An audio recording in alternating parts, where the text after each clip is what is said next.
Good day, SPCians! As we continue celebrating the first Octomonth with the theme Virtues, we proudly highlight individuals within our community who live out the values of righteousness, faith, love, steadfastness, and resilience. This month, we are thrilled to feature an exceptional SPCian who exemplifies what it means to be a resilient person.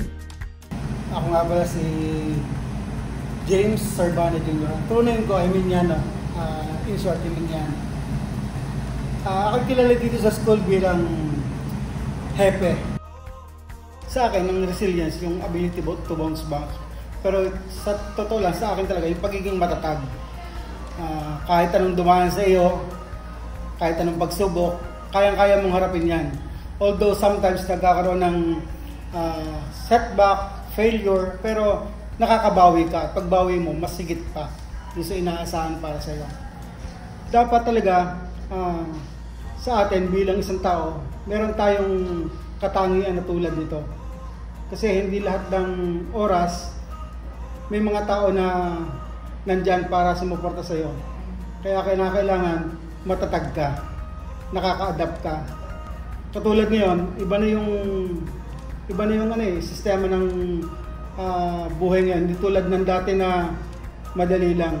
Ngayon, iba na yung environment ng mga bata. Katulad sa amin, dati napakadali lang para sa amin maging isang security. Pero ngayon, ang hirap. Ang dami na ng tao ngayon, ang dami ng kabataan. Iba't iba na yung karakter, iba't iba na yung pinanggalingan ng... Kailangan talaga nakaka-adapt ka at alam mo kung paano mo haharapin. First, I would like to congratulate San Pablo Colleges sa pag-celebrate nila at pag-abot ng 80 years. Nakakatuwa na nakaabot tayo sa ganito.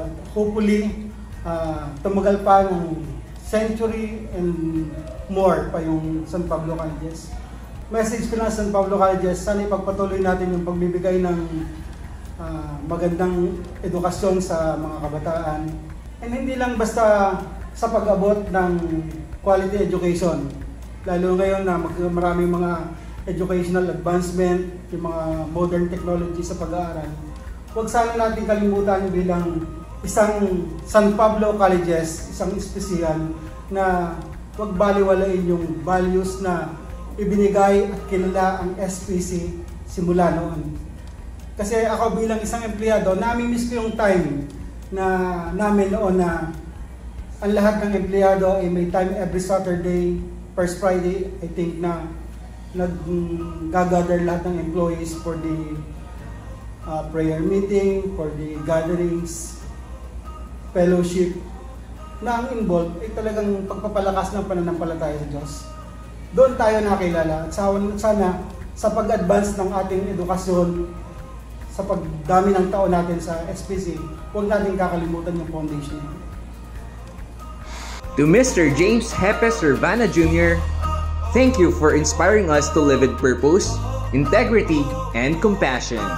And to all SPCians, may his story make us realize that there is greater joy and satisfaction ahead by successfully adapting to difficult and challenging life experiences and demands. Together, let's continue building a legacy rooted in courage and optimism.